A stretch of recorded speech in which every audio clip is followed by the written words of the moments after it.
Retour en France, à Calais, au bord de l'implosion. La tension ne retombe pas. La situation dans le camp de la Lande, le plus grand bidonville d'Europe, baptisé la jungle, en périphérie de la ville, n'a jamais été aussi instable. Léa Berdugo.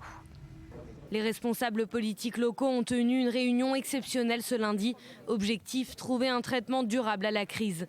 Xavier Bertrand, nouveau président de la région Nord-Pas-de-Calais-Picardie, a dit vouloir éviter le drame. Il en appelle à François Hollande. Calais ne peut pas être oublié par la France. Il y a une action qui est menée aujourd'hui par le ministère de l'Intérieur à Calais, mais ça n'est pas suffisant. J'en appelle au président de la République.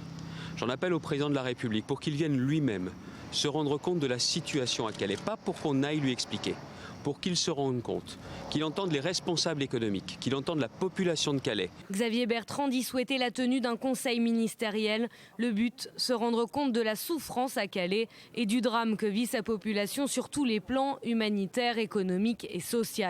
Car l'impact de la crise migratoire sur les entreprises locales est important.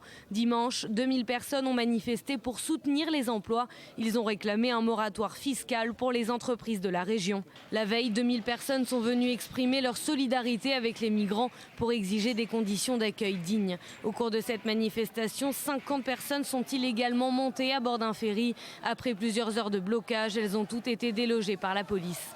Ce lundi, 6 migrants et 2 militants du collectif No Border qui étaient samedi sur le ferry sont passés en comparution immédiate. Les prévenus ont demandé un délai supplémentaire pour préparer leur défense. Le procès est renvoyé au 22 février.